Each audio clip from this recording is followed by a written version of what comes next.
Does one fumble completely kill the momentum of your session? If you play one rule wrong as a mistake, do you stop the session and fix it? A fumble isn't always meaning that you fall on your face. Sometimes it's a success with a serious kind of consequences. On this episode of Heroic Roundtable, we explore fails, fumbles, and how you deal with mistakes at your table. I am Zach, joined by John, Chad, and Brandon. Well, guys, I'm glad to be here talking about our mistakes, because one mistake we have yet to make is not playing Dungeons and Dragons consistently over the last 28 years. It's been a lot of games, man. A lot of rolls. So How many times do you think you've fumbled? 7. 7 times total That's ever. it. Yeah. I in 28 literally years. cheat with every dice roll, so I've never fumbled. that's a fumble. Yeah. That is a IRL. fumble. So speaking about fails and fumbles, what do you think have been some of the biggest mistakes or fumbles that we've had in A Wizard's Folly so far? I can start. A few sessions ago, there was I don't remember what the name of the episode was. It was with the Chapel of Regret. Chapel I of think I Regret. just nailed Yeah, it. you Mhm. nailed it. Way to go. I, as a druid, spontaneously cast Cure Light Wounds because I was thinking you could do that. Clerics, I think, have that ability in Pathfinder. I think druids can spontaneously cast Summon Nature's Ally instead. And so what I did was I at least kept my spell slots, which was good on me, bravo, but I healed a bunch and I shouldn't have been able to. So you stole those my people valor. are dead. They're dead. Those people are dead. Question. Brandon, did you know that he was a cheater in that moment? I am revising my opinion of him. So Well, when we were playing the session, did you happen to notice, as our official rules goblin, did you notice his mistake? no, I thought he took spell slots for heal. You I can didn't- do that? I didn't I didn't realize it was a spontaneous cast. Right, because you could prepare cure light wounds and cure spells. No, that's what I did do, actually. Oh, okay. This episode's over. There it is. Great. Then just There it remember to is. do that. Well, when you play at my table, you guys are kind of on the honor system because I feel like everyone knows the rules better than me. And so that makes it a little bit awkward. Because I'm realizing now there's so much cheating that could happen that I just It wouldn't know. could. Yeah. You know, as someone that has to go back and review things, there are a lot of times when we have like minor inconsistencies or like the day is not over, but we have all of our spells back and stuff like that. So Mhm. it's something, it's a good check on continuity when you're sitting at the table in your parents' basement. It's not as big of a deal, right? So when these mistakes happen, Brandon, or to the group, is it worth it to stop your session and fix it? I say no. Play on. Why? You can address it out of game and have your next session be improved by that, but like don't stop the flow. Like if you're having fun, that's what you're here for. Go for it. I agree in that. I agree in our statement, because like Flavius and Mac were in the thick of it, healing people, and it wasn't kind of like a do or die situation. We weren't in some intense battle. So I think if we stopped and said, "Oh, we're doing this wrong," I took a 20 on the rules. Is that allowed? Yeah. so I agree Yeah. with you on that, John. That at the moment like that, where it's pretty inconsequential, because we could have played it, okay, let's go rest and then cure the spells that we need to do. That's fine. It just adds another 10 to 15 minutes of playtime. Actually. So What? I disagree.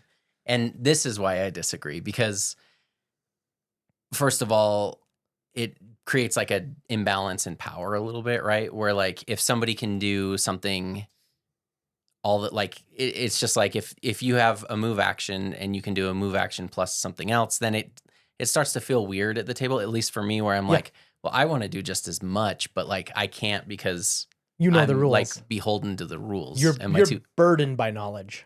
yeah, and thank you. But I think it also has to an extent, it has an unintended consequence of not rectifying those mistakes. So like, as John pointed out, if you identify it and correct it for the next time, that's great. But oftentimes I don't think that's the case. Like it just slides and then it kind of grows out. Whereas like Now, I'm not saying that like Without structure, your game devolves into a big pile of poo with no rules. without rules where animals. And then yeah. a lot of people would argue, like, why play the game if you're not going to follow the rules? I think there's always like DM discretion, right? In a situation like the Chapel of Regret where it's low consequence, right? It doesn't like it was more of a flavor piece, right? It doesn't impact like one of our characters dying or like us killing the big bad guy, like big bad evil guy. And so I think there are times when it's not as important. So with you, Chad, being the DM, a lot of people like to consider the DM being the referee. Mhm. At what point do you step in if you know a rule is wrong to correct it? And I will say, for the most part, you are pretty, let's get the vibe going. But Mhm. in an instance of being a DM, when is it like, okay, this is egregious, or this is going to change the play, or this is too impactful for the session? What's the Yeah. approach as a dungeon master to say, stop, let's figure this out. I don't think this is quite right. Yeah. It's a good question. I think for me, I always err on the side of pacing because I think that pacing in the story is so important. And I feel like dungeon masters, two of the most important things that you can do is know how to improvise and pace well. And so I think that's the piece that you're referring to, John, when it comes to like, no, let it flow. Don't interrupt the flow, you know? So there's like an element of like rhythm to your session and how things are unfolding and the combat and or the, role play that you're having with, another NPC or whatever, that you don't want to interrupt it. Now, for like the most part, I really try to follow the rules, Mhm. the rules that I know, or as, if something is happening and Brandon, I'll look to Brandon or any of you frequently and be like, hey, what's the rule on that? Or how does that work? Or what do you guys think about that? And part of that is because I'm a collaborator by nature, I think, which is maybe different than many DMs would be, and we've also been playing for so long together. There's high trust where I know you're not trying to like swindle me, Right. And so like, it's not something I'm worried about, except for with John, because He's he on- keeps he's onto making us. faces that now I don't know if I can trust him. Just kidding. So I think there's that aspect. I also feel like there is an intuition that you have to have and develop as a dungeon master that is like, how important or impactful is this moment really? Mm. Because it's just like what you guys were just saying, or what Brandon was referring to, is like, okay, if this is actually going to change an outcome that's meaningful or could put your foot on the scale in a major way and change the world or change an NPC's outcome or the storyline, then yeah, we ought to like pause. And if you took all of the edits off of the, the cutting room floor from our show for the last, 40 episodes almost, there's lots of times where we talk about rules and we just cut it. Yeah. Where we're like, oh, wait, how does that work? Wait, I don't think that's how that would actually work. Let's back up and do that part again because the rule was wrong, So I think that goes to show that like we do pause, we do look at the rules. We are playing a very crunchy system. And so I think that there's an element of that that's kind of just baked in. But to sum all that up, it just comes back to pacing and like keeping that momentum and then being able to improvise. There's lots of times where you guys will hear me say, well, let's just do high or low, or, like I'll do a quick, if it's taking a minute and it's going to slow us down to look something up, I'll just be like, okay, tell me high or low. And it's basically like a flip of a coin, Yep. how we'll move it forward. That way I still am deferring to like the dice as the third author, but I'm also not making us pause to get into the rules if it's going to slow us down. Can I add a bit onto that? Yeah. You talked about like how important pacing is, and the way I view it is kind of like friction. As a player, like being stopped in your tracks and granted, like correct me, please, but when you're like, nope, can't do that. You have to do it this way. You have to follow this rule. You're doing it wrong. You're doing it wrong. Enough of that friction makes you disinterested, right? True. And I think that might be part of the problem that people have with maintaining groups for a long time. If you've got a DM or a rules lawyer that's constantly stopping you in your tracks, it's like, screw it, this game sucks. So I don't know. That's just a take. Yeah. I want to add one more thing because that just reminded me. I think at your heart as a dungeon master, one of the most important things you can have is a desire to actually see your players succeed. And you want to help them find ways to do the cool stuff that they're bringing up. If you're constantly shutting them down or saying you can't do that, or actually that's not how it works, and you're constantly pushing that back, you do just demotivate, you de-incentivize creativity, and you rob your table of some cool moments. Yeah. So I think it's much more important to say, oh, how can we make that happen? Ooh, I think we could make it happen like this. You I know? love that. Mhm. Because I've been at the table where I've had to DM a lot of new players. Literally, we had one experienced player, and that was my wife. And then it's the rest of her family. No one knew the rules. So in order to avoid the friction that John brought up, where I didn't want to feel like I was coming down on everything, I'd simply state to them, all right, I'm going to let you do that, but that's not quite how the rules work. Here's how it is. If I can give a quick summary. Oh, And that cool. really helped the flow of the game. Didn't feel aggressive, and then just let them set straight, being like, you're not doing it right simply because you don't know. We're going to let it flow. Let's get adjustments for that. That's cool. So I think there's a good amount of communication, understanding, and how the group's going to play. And I do like Brandon's comment saying, like, if you're constantly not fixing your mistakes and owning your mistakes, it can create this tension at the table where it's like, well, why am I being inhibited because I'm playing by the rules? Mhm. So when you end up playing by the rules, in rolling the dice, one of the biggest rules you're always going to come into is fumbling. Uh-huh. And if we want to talk about mistakes, a fumble can lead to mistakes in combat, the general vibe of a group. So I always like talking about fumbles because there is that dynamic action that you have just as much chance to roll a 1 as you do a 20. Yeah. So how do we interpret this idea of not letting a fumble, quote unquote, mistake kind of ruin a session? Because I've been a part of sessions where I fumbled and I don't get to act, and I'm just like, this sucks. I'm out of here. I'm checked Yeah. out. Yeah, I think that if I can just add, I think that fumbles, for the most of my time being a dungeon master, have been very punitive, which is that, like, oh, you fumbled, you fell over, you slipped, you dropped your weapon, you broke your bowstring. Now you have to sit for the round and not get a turn. And I actually feel like more recently my mind has changed about that approach to an idea of saying, no, like, when you fumble, I'm going to allow you to succeed with a complication. And yes, that still means it's going to cost you your next action, but it shouldn't feel as bad because you actually, like, pulled off something cool, you know? So like, you're putting up the bumpers at the bowling alley, well, Chad? it's not even bumpers at the bowling alley. It's more like there's still a consequence, Right. you know? Like, I do know there was a time I did this. I don't know if you guys remember this. There was a time I did this. I don't remember who was playing the wizard. Maybe it was Brandon. Might have been. They fumbled casting a fireball in a close space. And I had the fireball do double damage, destroy the space, and blow off their finger, right? It was a massive win, or like victory at that moment, but there was also a permanent crazy consequence, right? Like, oh, I jacked up my finger. I think there was even rolls in the future now to when they were casting spells that had a component that was with their hands. They had to, like, roll to be able to pull that off. And it's like, okay, yeah, that's like a punishment, but it also felt super badass, you know? And it was a cool story and character moment. And so for me, I love those character building moments, you know, and those things that create ripples. They weren't fumbles, but, like, we've talked about a few roles that happened earlier in the campaign where, you know, you were making a speech in front of the Dwarven, you know, hold, or the Dwarven, you know, the Wood Dweller clan in Briarberry, and you rolled like a 4, but you gave a really cool speech. And so, you know, the success with a complication was, or the failure with the complication was, you actually succeeded in persuading Lola to come join you, which it was actually kind of cool and led to some things, but you didn't get the whole clan behind you, right?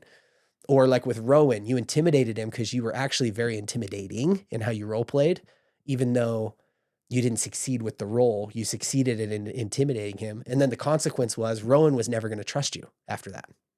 Like, you lost the chance to change his mind. So later, when you guys were trying really hard to change his mind, it was never going to happen because he was so afraid of what Mac had done to him earlier, right? You're the reason I killed him. You're the reason that Rowan had to die. So anyway. Oh, crap. Because Rowan had to Anyway, die. I'm talking a lot, but No, that's what that's comes great. up for me. I think that there's some cool ways to do it that make it still feel good. You know, you fumble and your sword gets stuck in the enemy, but you killed the enemy. Yeah. And so you're spending that round pulling your sword out, you know, or getting it out of their armor, or you got pinned under their body, or, you know what I mean? You broke your bow, but that shot was a headshot. And you I killed love the thing, you know? I love when the fumbles are descriptive during combat, Yeah. because in the past, I think when we'd played, it's like you fumble, you lose your next turn, we're moving on. And it's like, just, mhm. but when you're like, okay, you slip, you know, you sprain your ankle or something and it's like, oh dang, like you can feel like Yeah. it just makes it more real. I like that. And I think my other thought is just kind of as a player, especially a younger player, I hated fumbles and I was embarrassed by them and mad about them. Sure. And now I'm like, you know how boring it is to be perfect and to critical every time and like just be True. awesome? Like Superman sucks because he's boring. He's too perfect. Be Batman. All right. Batman has flaws. We hate billionaires on this podcast. Oh, sorry. We do love trillionaires though. So just kidding. Just kidding. Zillion Tusk. Yeah. To your points, I love fumbles. I was so Yeah. excited because I'm like, if anybody at the table Uh-huh. thrives in misfortune, it's Brandon. Yeah, I love the chaos, and that's where, like you pointed out, Zach, you have an equal chance to have a success or a failure, automatic, give or take. And so to take that away, I think cheapens the game because any story is never always an upward trajectory, right? There's always things to overcome, and I love the chance that like regardless of how carefully like you lay a trap, there's always a chance that it doesn't go well. Like because it's things that are out of your control. And that's why I love role playing. But that being said, I'm also the least attached to my characters. And I don't care. Like I don't care if they die, right? I mean, I do, but I don't. And I want to sit on this because I think when you roll the fumble, there is an opportunity in game to manage the consequences and actions. And then there's an opportunity out of game to completely destroy the vibe. For And sure. I think Brandon is a great example of like Destroying the vibe. not destroying the vibe, but allowing the vibe to continue. Because I want you to go into that, Brandon, because it's interesting of how you take fumbles. How do you make sure that not only your character is interacting with the fumble, but your attitude outside of the game isn't ruining everybody's else experience because you're pissed off you got a fumble? Yeah. I mean, I would say that everybody at the table has a bad night sometimes, like, and it can for sure ruin vibes. Like it's just, look, we've played together enough. We've cried many times. I've never cried. In and out of game, like right, once. like Zach and I used to get into fights In game, out of game. and out of game when we Used lived. to? We lived together, Used to get into and we were fights? driving home, and we had a heart to hearts and cry like it. Stayed up until 2. Yeah. Got chicken nuggets at Wendy's, dipped it in chili. Oh, but Great times, guys. yeah. You weren't there. But we didn't invite you. someone was on a Sabbatical? a He sabbatical. used to be in the Navy SEALs. Remember Yeah. he went on a mission Yeah. for the SEAL Team SEALs. 6, Mm-hmm. allegedly. But I think just playing long enough that you realize like there will be more and whatever, like trying to come into the game with a good like attitude and experience or come to the table because you're having fun building a story, seeing your friends, things like that helps me. And then also, like I was saying, I really like the randomness of it, right? And if you think of your character as like not the main character to the story, which is kind of weird because that's kind of why we play TTRPGs, right? Like you're the main character in your own story. But if you can take a step back and think about like a bigger story that's overarching, like there's always characters that tragically die, like Yeah. or you know, What are you things, contributing to the story? It doesn't have to be your story, but like, what are you contributing? I love right? that. right? Yeah, you're a cog in the machine, comrade. And so, but yeah, so like SEAL Team 6. sometimes like, and I think we've even brought it up on this podcast, but like was it dry nymphs? Yep. It was So- Nymphs in a Mushroom Garden. It was the Yeah. Crest campaign. And Nymphs, you were yeah. playing Very symbolic. Don Von Yeah. Don, Lots the of symbols. swashbuckler. Yeah. Just Schwarsh. Dawn, I think Dawn? was his name. Yeah. Yeah. And someone told me not to look and I said, "Pff," and then I turned and looked and I rolled a 1 and I went blind. And it was the perfect. It was perfect. It was yeah. so perfect. And no one had a bad time with it. Everybody laughed. And now we it's moved become on. like it's canon. It's one of the my best memories. fumbles. It was one of the best. One of the for best sure. fumbles. I completely agree that adding a little bit of randomness, figuring out how to manage it as a character, figuring out how to manage it as a player makes fumbles and mistakes easy to get through. Yeah. You don't want to have a bad time, but like John has really hit that idea of you're going to roll a 20, you're going to roll a 1. It's not fun to just constantly be the best at everything. You Yeah. want to have this dynamic characterization that you can build off of. You can be attached to your character and still fumble. It's okay. That's awesome. That is well said. So I have something. What do you have, Chad? Well, I just had a couple thoughts, like really quick. If you look at our logo, we don't have a 20 on the dice. We have a 1 on the dice, right? And I think that there's something that is so much more interesting about failure, and I really like that aspect that we bring to the table. Yep. I would just encourage players, as a DM to players, to bring role play to your fumbles, the same energy that you bring to your criticals. Yeah. Which is like, when you fumble, play it up, make it fun, make it, just embrace the fact that it sucked. It could be even humorous. You could say, well, my character sits and holds his knee and goes for 6 seconds to just breathe it in or whatever. It could be just really funny. So anyway, I think those are two thoughts that come up for me. I love it. And I want to do a quick throwback and surprise everybody. But I went in and I dug into our old D&D site, the quote unquote, the original Heroic Round. Okay. And I found our fumble list. The fumble chart. Can we roll on the so fumble we have chart? a fumble chart that we used to play with, that when you rolled a 1, you would then roll a 1d100 and crazy stuff would happen. Mm-hmm. And I think some of this is completely outrageous, completely just stupid and off the wall, but we were kids. Well, we were 20-year-olds. Kids. When we made it. We were kids. It was 20 years ago. So we're going to do a little bit as we close out this Heroic Roundtable. I want Brandon to roll a D100. You just fumbled. Let's see what you got. 71. Okay, here we go. 71. Is this going to be safe for work? We're about to find out. Chew nut. That's what the title is. So we have a title, description, and outcome. Chew nut. Your clumsy fumble is your enemy's folly. Your foot, hand, weapon flies into the groin of your opponent, causing him immense pain and great embarrassment. Wow. Who wrote that one? Can you see who it is edited the cell? Chad. Hey, I did it. Well, I mean, that's Chad who did it. The adjacent enemy, DM's choice, is stunned for 1 round and unable to take any action, just like you. Love it. Chad, let's see what your fumble is. Let's see what it is. I just fumbled. 6. All right, 6. This one is from Steven. Should we call out Steven? Sure. R.I.P. Okay. R.I.P. This is what Rip Steven. This Steven. is one of our group who unfortunately had passed away, and we love him a lot. He created this one. It's called Pickup Sticks. You're holding a stick and you are holding it wrong. If you were making an attack with a weapon or wand, then you must seek out the origin of the stick that has to be replaced, which has replaced it to find your item. This is a meta magical effect. So the idea is whatever you're holding, if it's wood, if it's a wand or a weapon, it gets completely replaced and you have to go find it. You have to go find your weapon. That's crazy. Huh. Great. That's a very Steven. Very That is Steven. a And, very and it Steven says whatever you thing. were holding has switched places with a stick. DM Uh-huh. discretion on how the item can be retrieved. If you weren't holding something before, if you weren't holding something before, you're now holding a stick. That's All right, funny. John, give us our last fumble of the evening. 50. 50. Halvesies. This was another Steven. Man, he's showing up. with Is the- 50, sorry, before we go on, is 51 Holesies? Will you look at that? It is Holesies. Okay. Okay, 51 is Holesies.